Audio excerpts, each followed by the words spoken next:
नमस्कार दोस्तों, आज हम आपको सुनाने जा रहे हैं कृष्ण ने क्यों त्यागी बांसुरी। वृंदावन की गलियों में गूंजती हुई एक मधुर तान, गोपियों का मन मोह लेने वाली ध्वनि, पशु पक्षियों को भी मंत्रमुग्ध कर देने वाली मिठास, यह थी श्री कृष्ण की बांसुरी। पर क्या आप जानते हैं, एक समय ऐसा आया जब भगवान श्री कृष्ण ने अपनी प्रिय बांसुरी को हमेशा के लिए त्याग दिया। आखिर क्यों त्याग दी कृष्ण ने वह बांसुरी जिसकी मधुर ध्वनि से पूरा ब्रजमंडल झूम उठता था। आइए सुनते हैं कृष्ण द्वारा बांसुरी त्याग की सच्ची कथा। भगवान श्री कृष्ण का जीवन जितना मधुर है, उतनी ही रहस्यमयी भी उनकी लीलाएं हैं। उनकी बांसुरी का स्वर गोपियों ही नहीं, वरन वृंदावन के पशु पक्षियों, पेड़ पौधों और पूरे ब्रजमंडल को मोहित कर देता था। परंतु एक समय ऐसा भी आया जब श्री कृष्ण ने अपनी प्रिय बांसुरी को हमेशा के लिए त्याग दिया।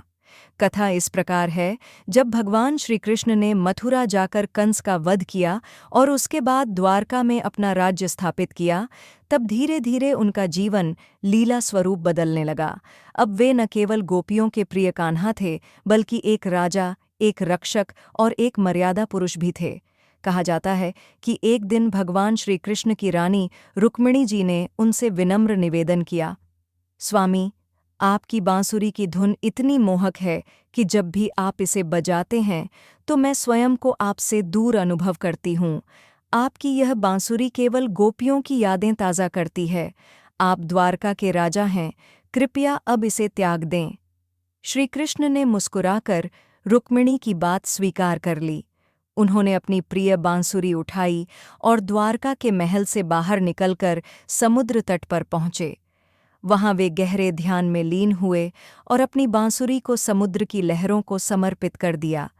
एक अन्य मान्यता के अनुसार श्री कृष्ण ने यह बांसुरी राधा रानी के चरणों में रखकर त्याग दी। उन्होंने कहा, यह बांसुरी केवल तुम्हारी है राधे, क्योंकि जब भी मैंने इसे बजाया मेरे हृदय में केवल तुम्हारा ही स्मरण हुआ। अब यह बांसुरी मेरे जीवन में नहीं, केवल तुम्हारी स्मृति में रहेगी। उसके बाद से श्री कृष्ण ने कभी बांसुरी नहीं बजाई। व्रज की गोपियाँ, वृंदावन की गलियाँ और यमुना का तट, सब उनकी बांसुरी की ध्वनि को तरसते रह गए। भगवान श्री कृष्ण द्वारा बांसुरी त्याग हमें यह सिखाता है कि जीवन में हर अवस्था का एक समय होता है। वृंदावन की लीलाएं, ग्वाल बाल संघ की बांसुरी, यह उनका बाल्य और किशोर जीवन था।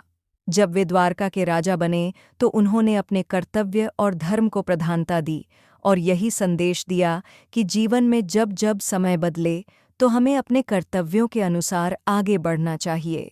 वीडियो को लाइक करें, शेयर करें और चैनल को सब्सक्राइब करना न भूलें। अगर आपको यह कहानी अच्छी लगी हो तो इसे लाइक करें, चैनल को सब्सक्राइब करें और बेल आइकन ज़रूर दबाएं ताकि ऐसे ही रोचक आध्यात्मिक किस्से आप तक पहुंचते रहें।